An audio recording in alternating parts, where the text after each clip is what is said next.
Hello guys, तो मैं IIT Roorkee का स्टूडेंट। तो आज हम फाइनली डिस्कस करने वाले हैं आईआर स्पेक्ट्रोस्कोपी के सेकंड पार्ट के बारे में।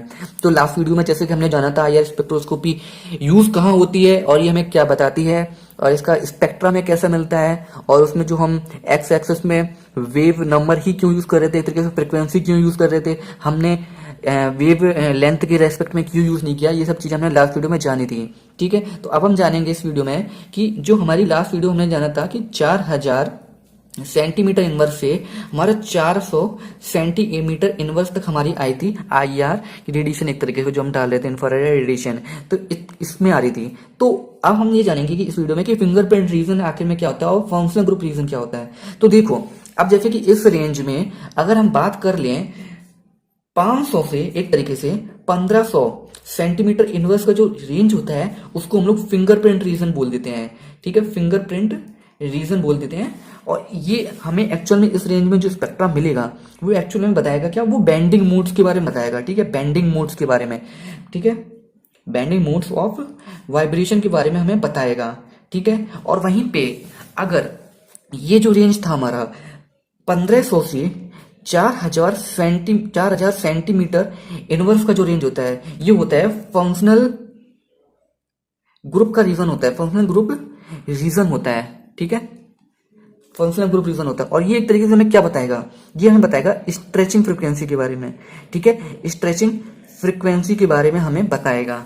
अब एक चीज जानने वाली बात यह है कि हमने कह दिया यहाँ पे बेंडिंग मोड्स की वाइब्रेशन एक तरीके से फिंगरप्रिंट रीजन में हमें 1500 से 500 के बीच में हमें जो मिलती है वो हमें बताती है। ठीक है, लेकिन बहुत सारे फंक्शनल ग्रुप ऐसे होते हैं जिनकी स्ट्रेचिंग फ्रीक्वेंसी जो होती है वो ही फिंगरप्रिंट रीजन में आ जाती है। तो ऐसा कुछ नहीं है कि 500 से 15 के बीच में बेंडिंग मोड्स ही आएंगे, ऐसा कुछ नहीं होता है।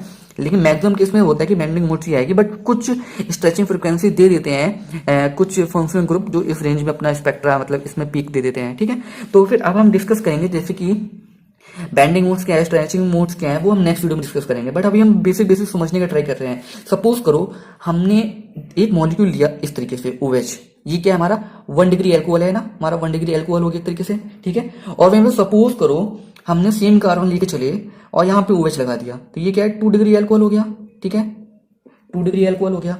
अब माना हमने कि ये वाला जो था ये भी 3200 से 3400 सेंटीमीटर इनवर्स तक इसने अपना पीक दिया, सपोज कर लो। ठीक है, और वहीं सेकंड डिग्री एल्कोहल था, उसने भी 3200 से 3400 के बीच में हमारा एक पीक प्रोवाइड करवाई एक तरीके से। ठीक है, स्पेक्ट्रम में हमें पीक मिली एसी के बीच में, तो दोनों की ही पीक सेम पे मैच कर रही है। तो हम कैसे डिस्टिंग्विश करेंगे कि ये प्राइमरी एल्कोहल है, ये सेकेंडरी एल्कोहल है।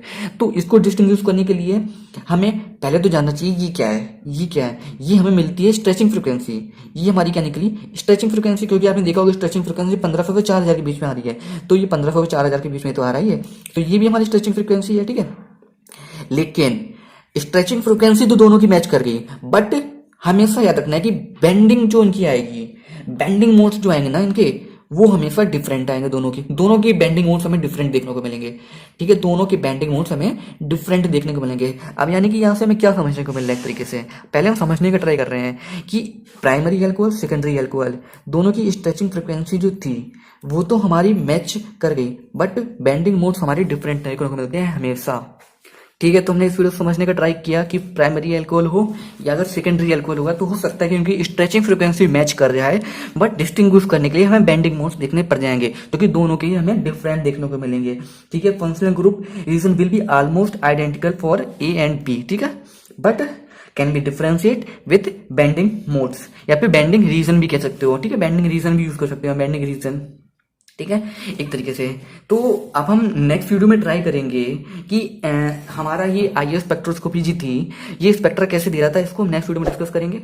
और वहीं पे हम ये भी जानेंगे नेक्स्ट वीडियो में कि वाइब्रेशनल मोड, जैसे कि हमने कह दिया कि वाइब्रेशनल मोड होती हैं, बेंडिंग मोड्स होती हैं, स्ट्रेचिंग मोड्स होती हैं, इनको हम नेक्स्ट वीडियो में एक तरीके से जानने का ट्राई करेंगे। ठीक है, तो मिलते हैं नेक्स्ट वीडियो में। अगर कोई मिस्टेक हो गई हो तो आप कमेंट कर सकते हैं, क्योंकि ये आईआर स्पेक्ट्रोस की बहुत ही वाइड मतलब बहुत ही बड़ा चीज है ये पढ़ना, इसको बहुत ही ज्यादा चीजें पढ़ने की जरूरत होती है इसमें। बट वीडियो में हम थोड़ा थोड़ा आपको समझा सकते हैं, बट अगर आपको डीप में ही पढ़नी है तो आपको बुक प्रेफर करनी चाहिए अच्छी अंडरस्टैंडिंग के लिए।